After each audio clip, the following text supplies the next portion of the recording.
Salut, c'est Trado, je suis content de vous retrouver pour la mise à jour de l'analyse technique du CAC 40 au programme. Eh bien, l'analyse du CAC, la préparation de la séance de trading pour jeudi, un backtest avec une stratégie et également, je vous retrouve juste après ça. Alors, voilà où nous en sommes avec une progression de 0,31% qui ne remet rien en cause et qui par contre valide l'hypothèse du canal descendant noir. On aurait pu penser au milieu de la séance de mercredi que sitôt tracé, sitôt cassé, le canal allait voler en éclats, mais il n'en a rien été. Et après être sorti de ce canal en séance, on l'a gentiment réintégré avec un arrière-goût d'amertume, puisqu'au meilleur de la séance, le CAC 40 progressait de la bagatelle d'1,08% pour finalement clôturer très petitement à 0,3%, alors même que le DAX, lui, engrange 1,5%. Alors, les raisons de cette petite progression sont à chercher du côté des statistiques économiques européennes qui font état d'une amélioration de la situation économique, également apparemment des progrès au registre de la négociation du Brexit. Mais encore une fois, peut-être que ces nouvelles méritaient un meilleur sort que cette petite progression de 0,3% qui cache mal finalement la fébrilité des acheteurs. En tout cas, rien, je l'ai dit, ne change par rapport à la séance d'hier finalement. Ceux qui parient sur un retour sur le support journalier des 5463, 5343 peuvent toujours envisager de voir ce scénario se réaliser puisque effectivement le premier objectif du biseau ascendant qui était d'aller chercher 5463 n'a pas été rallié. Néanmoins, à l'expérience encore une fois, lorsque l'on met autant de temps à aller chercher les objectifs des biseaux, généralement il faut faire 100. Ce que je veux dire par là, c'est que très souvent on va chercher les objectifs des biseaux en 2 fois moins de temps qu'il a fallu pour les construire. Là vous voyez que la durée de vie du biseau est à peu près égale à celle de la consolidation, donc il y a fort à parier pour que ce biseau, le marché n'en veuille plus. Alors ça ne veut pas dire qu'on n'ira pas chercher cet objectif des 5343, 5463, mais c'est peut-être à cause ou grâce au biseau, au canal descendant que cela sera touché davantage que comme les effets de ce biseau ascendant cassé par le bas qui aura produit des effets, mais des effets donc on va dire un petit peu décevants. Alors du coup, on a les bandes de Bollinger. Je parle plus des Fibonacci et tout, puisqu'on a déjà beaucoup parlé. On va tout de suite passer aux éléments techniques. Moyenne mobile à 7 jours, la 50 et également la moyenne mobile à 200. Et à ce niveau, ce qui semble intéressant quand même, c'est l'orientation de la M7 qui semble vouloir déjà se redresser. Alors, je vous rappelle qu'on a vu un croisement baissier faible M7-M20, ce qui veut dire que la M20 monte et que la M7 descend. On a backtesté hier ce qui se passait le plus souvent. Après ça, je ne vais pas le répéter pour éviter les redites. Mais ce qui est sûr, c'est que les effets, pour l'instant, sont loin d'être explosifs. Et si on devait avoir une M20 qui remonte et la M7 qui croise en remontant, c'est ce qui s'appellerait en fait un faux croisement baissier. Et ça produit des effets très importants à la hausse. Donc on a à peu près 3 séances pour faire ça. Et si on repasse au-dessus, si la M7 repasse au-dessus de la M20, on pourrait effectivement avoir un signal fort de reprise haussière. À suivre donc de près le balai M7-M20. La contraction des bandes de Bollinger signifie simplement qu'il y a une baisse de volatilité. N'oubliez pas que la Bollinger supérieure et la Bollinger inférieure ont tendance à jouer un rôle de support et de résistance dynamique et que si on va les solliciter, on risque de rebondir dessus. Alors, la bonne nouvelle, c'est que lorsque les bandes de Bollinger se mettent en parallèle horizontale, comme ça, eh bien, très souvent, il y a une explosion. Le problème, c'est qu'on ne sait pas dans quel sens, mais le côté positif, c'est que lorsque ça se sera décidé, on aura une visibilité meilleure de ce qui risque de se passer. Clairement, ça veut dire soit on explose par le haut durablement, soit on explose par le bas durablement, mais dans un cas comme dans l'autre, on devrait va avoir quand même un mouvement intéressant à se mettre sous la dent, en espérant bien sûr qu'il s'agisse plutôt d'une cassure par le haut.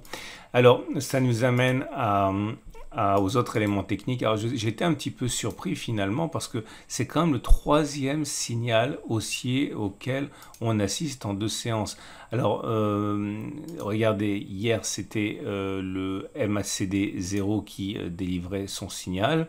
Aujourd'hui, c'est le stochastique qui passe au-dessus de son signal et également le momentum qui passe au-dessus de 0. Donc, il faut toujours se méfier un petit peu des chandeliers japonais et des indicateurs techniques lorsqu'on est dans des périodes de congestion, dans des figures, on va dire, étroites, mais on ne peut pas faire non plus comme si ça n'existait pas. Donc, on surveille d'un œil quand même ces velléités haussières. Ce qui m'a mis quand même la possibilité de faire un backtest, et je vous explique le backtest. Alors, je vous rappelle, oui, les backtests que je fais sont applicables aux actions, aux forex, aux indices, mais ce qui fonctionne généralement ne fonctionne pas tout le temps, donc il est important que vous backtestiez vous-même. Alors voilà l'objet du backtest du jour. On va regarder ce qui se passe lorsque le momentum passe au-dessus de 0. Ok ? Alors là, j'ai mis un filtre. Un filtre, ça veut dire que j'ai essayé de limiter les occurrences en me mettant du côté du sens de la tendance et des probabilités. Donc voilà ce que j'ai fait. J'ai pris tous les signaux et j'ai regardé les 30 derniers signaux qui sont apparus.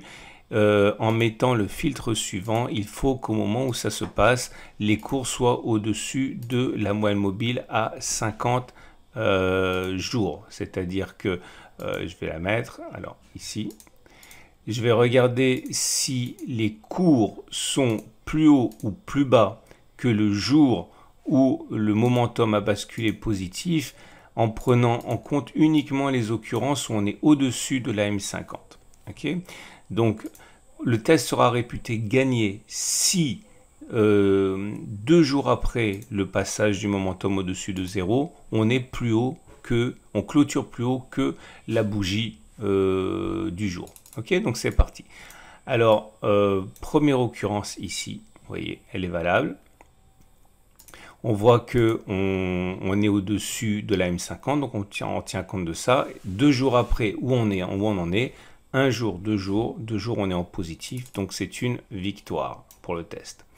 Deuxième occurrence ici, vous voyez, on a le signal qui est donné ici, sur cette bougie, on était bien au-dessus de la M50, une séance, 2 séances plus tard, on est où? On est légèrement au-dessus de la bougie du signal, mais enfin bon, voilà, le test est simplement est-ce qu'on est en positif ou négatif. Là, c'est un échec, comme vous pouvez le voir, puisque le signal a été donné sur cette séance-ci. Une séance après, 2 séances après, on est légèrement en dessous de la clôture de la bougie de la jour de séance, du signal. Ok, encore une fois, le fait qu'on soit arrivé au-dessus plus tard n'a rien à voir. Nous, on regarde simplement 2 jours après. Et un autre succès ici. Signal, une bougie, 2 bougies, c'est là. Ok, donc maintenant, ça va aller plus vite. Donc un autre succès, un troisième succès d'affilée, un échec, un succès, un échec, deuxième échec. Comme vous pouvez voir, par exemple, ce signal, j'en ai pas tenu compte, puisqu'au moment où il s'est produit, je l'ai filtré en étant en dessous de la M50, donc ça ne m'intéresse pas. Ça me permet simplement de me mettre du côté de la tendance de fond. Encore un succès, un deuxième succès, un échec, un succès, 2 succès, un échec, un succès, un deuxième succès, un échec, un deuxième échec, un succès, un échec, un succès, 2 échecs, un succès, 2 succès, un échec, un succès, encore un succès, encore un succès.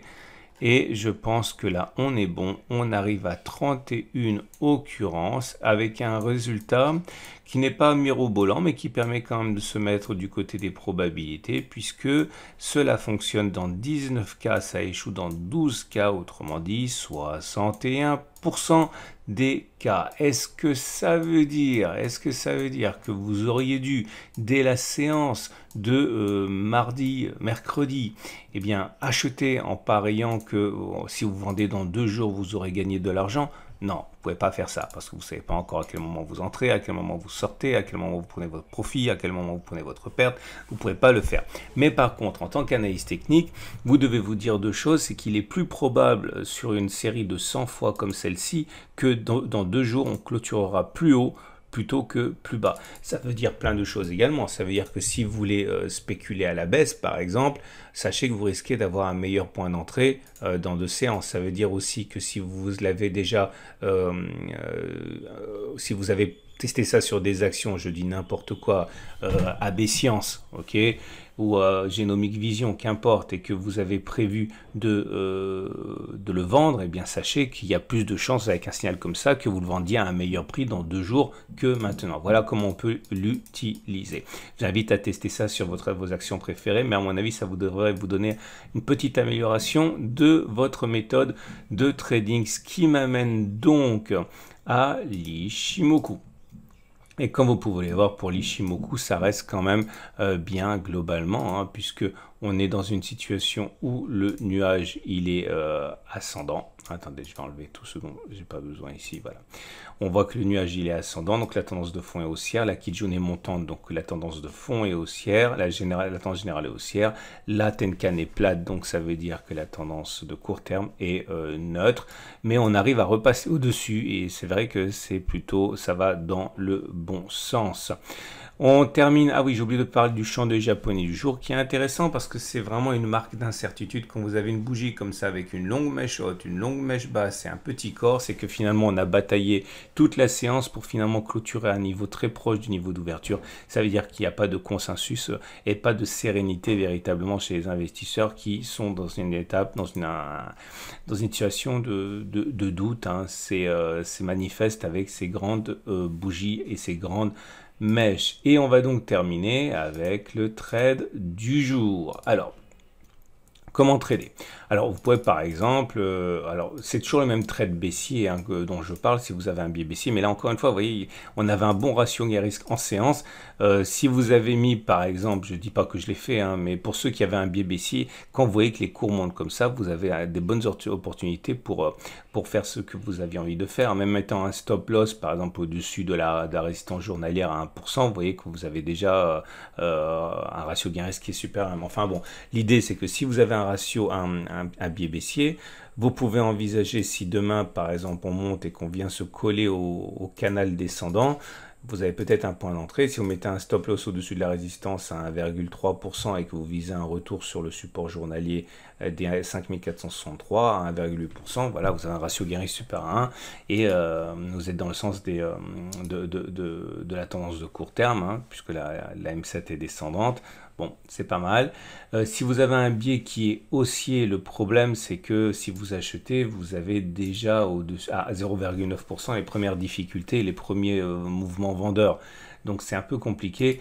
C'est pour ça que à titre personnel, vous avez compris, hein, soit j'attends que l'on passe au-dessus de la résistance et j'achèterai lors du pullback, soit j'attends que l'on revienne. Alors j'ai encore reçu un mail me disant mais attends Trado, tu as sur ton compte, tu as sur le blog.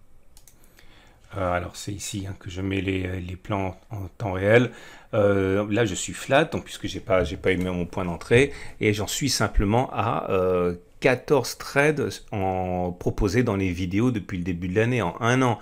Alors oui, évidemment, mais c'est parce qu'en fait, ça correspond à ce que je fais sur le CAC 40 en UT jour. Tous les jours, je trade, et heureusement, je ne trade pas que le CAC 40, mais le but de ces vidéos, c'est de vous apprendre à trader pour que vous soyez autonome, pas de vous donner des signaux pour que vous deveniez riche. Hein. Moi, l'intérêt unique des plans de trade que je propose, c'est de vous montrer que l'analyse technique, ça fonctionne. Mais à vous ensuite, si vous êtes plus nerveux et que vous avez le temps d'appliquer les grands principes sur d'autres unités de temps, sur les actions, sur d'autres indices, sur le forex, sur ce que vous voulez, et vous aurez beaucoup plus d'opportunités de trade. Là, encore une fois, ce que je vous propose là, c'est même pas 5% de mon activité de trading. Hein. Donc voilà, sur ce, je vous souhaite une excellente journée. J'invite à découvrir ma chaîne YouTube si vous ne la connaissez pas. Vous pouvez vous abonner, comme ça vous recevez des notifications dès que la mise à jour elle est sortie. Et je vous dis à demain pour la mise à jour.